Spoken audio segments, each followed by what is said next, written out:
Rivière de déchets dans Euronews.com du 19 février 2021. En Bosnie-Herzégovine, la rivière Dina a disparu sous un tapis de déchets. Les pluies lessivent les dépôts sauvages et polluent la rivière et ses affluents. Les microplastiques sont ingérés par les poissons eux-mêmes consommés par les populations riveraines. Des barrages tentent d'endiguer la déferlante ordurière et retient entre 6 000 et 8 000 m3 de déchets.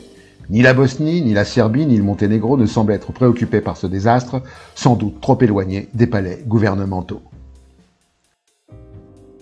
Il y a 1 million d'années, la calotte glaciaire du Groenland disparaissait dans la relève-et-la-peste.fr du 16 mars 2021. Des carottes de sédiments sous-glaciaires prélevées en 1966 dans un camp de l'armée américaine et oubliées dans un entrepôt frigorifique de Copenhague ont été redécouvertes en 2017. Une équipe internationale, États-Unis, Danemark, Belgique, France, s'est constituée pour les analyser durant toute une année. La découverte est majeure. Il y a environ 1 million d'années, la calotte groenlandaise a entièrement fondu sous un climat à peine plus chaud que l'actuel, à plus 2,5 degrés, et le début de l'irréversibilité de ce processus de fonte s'établit à 1,5 degré de réchauffement. Toutefois, les scientifiques ne savent pas prédire la vitesse à laquelle le Groenland va réagir à l'augmentation des températures et fondre de nouveau entièrement. 100 ans, 500 ans, 2000 ans. Petit rappel, l'on sait désormais avec certitude que le climat se réchauffera de 2,5 degrés et que la fonte de la calotte groenlandaise, c'est 6 mètres d'augmentation du niveau des mers. Avant-goût libanais de l'effondrement dans Boursorama.com du 17 mars 2021. Et oui, citer Boursorama dans cette revue est inhabituel, mais nous aurions tort de nous priver pour approcher la réalité d'un effondrement économique. C'est le Liban qui s'effondre, en voici quelques éléments chiffrés. La livre libanaise a perdu près de 90% de sa valeur. 55% des Libanais vivent sous le seuil de pauvreté avec moins de 3,84 $ par jour. La part de la population vivant dans l'extrême pauvreté est montée à 23%. 35% des foyers ont réduit le nombre de repas quotidiens. Les prix des produits alimentaires ont quintuplé en un an. Le salaire médian de 630 $ est passé à 60 $. Le taux de chômage est de 40%. La compagnie publique Électricité du Liban couvre seulement 63% des besoins. Derrière la froideur des chiffres, il y a des humains, et c'est à eux que nous adressons nos pensées compatissantes mêlées à la crainte que nous subissions le même sort.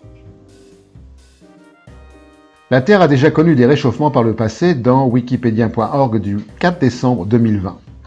Il y a environ 56 millions d'années, le taux de carbone dans l'air a brusquement augmenté, sous forme de CO2 et très probablement de méthane, CH4, issu de la fonte de pergélisol, et peut-être notamment du permafrost antarctique.